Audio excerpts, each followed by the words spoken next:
Seiring berjalannya waktu, Indonesia mulai merasakan tindakan keji bangsa Belanda. Akhirnya, satu persatu rakyat Sumatera mencoba untuk menghentikan kelakuan keji bangsa Belanda. 1. Rakyat pertama yang melakukan perlawanan. A. Aceh. Perjuangan rakyat Aceh dipimpin oleh Teuku Umar, Teuku Cukitro, Panglima Polim, dan Cokdak Nyakdin. Rakyat Aceh menggunakan taktik gerilya. Namun, saat itu Belanda sangat kuat, sehingga Belanda membentuk pasukan anti gerilya bernama Morsos.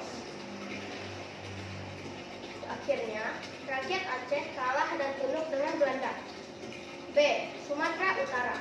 Sising Mangraja, raja ke-11 merupakan Raja Tapanuli yang telah memimpin perang Tapanuli. Peperangan ini terjadi karena Belanda ingin menguasai wilayah Tapanuli.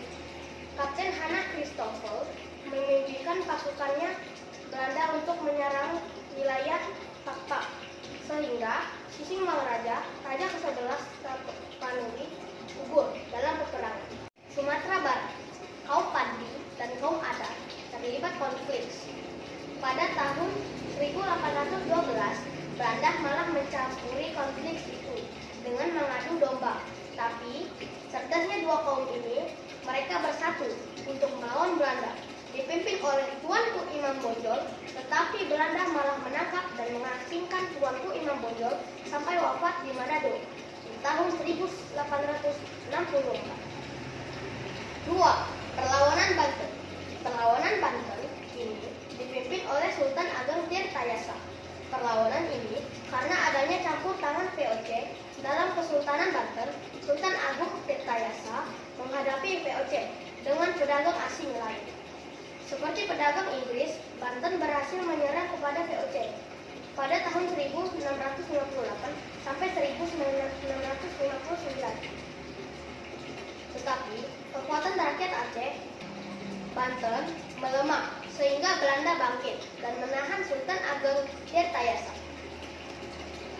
Perlawanan dipimpin oleh Thomas Matulesia atau bisa kita disebut Patimura.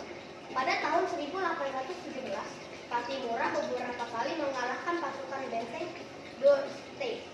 Namun, VOC mendatangkan bantuan pasukan hingga rakyat mulai kalah dan Patimura ditangkap oleh Belanda di tanggal 11 November tahun 1817. 4. Perlawanan rakyat Bali. Kerajaan-kerajaan di Bali memiliki hak tawar karam, yaitu hak istimewa untuk merampas kapal-kapal Belanda yang karam di perairan. Belanda tidak menerima tindakan ini, sehingga terjadi perang 2 tahun kemudian. 5. Pergerakan nasional. A. Setelah ratusan tahun perjuangan bersenjata dan bersifat kedaerahan yang dilakukan berbagai wilayah Indonesia, belum juga mampu menghalau Belanda dari Indonesia. B. Nama-nama organisasi. 1. Budi Otomo, didirikan pada 20 Mei 1908. Pendirinya adalah Sutomo. 2. Sarekat Islam, didirikan pada tahun 1912. Pendiriannya adalah H. Samanhudi. 3. Muhammadiyah, didirikan pada 18 November tahun 1912. Pendirinya adalah Ki Haji Ahmad Dahlan. 4. Nisfat, didirikan pada 25 Desember 1912.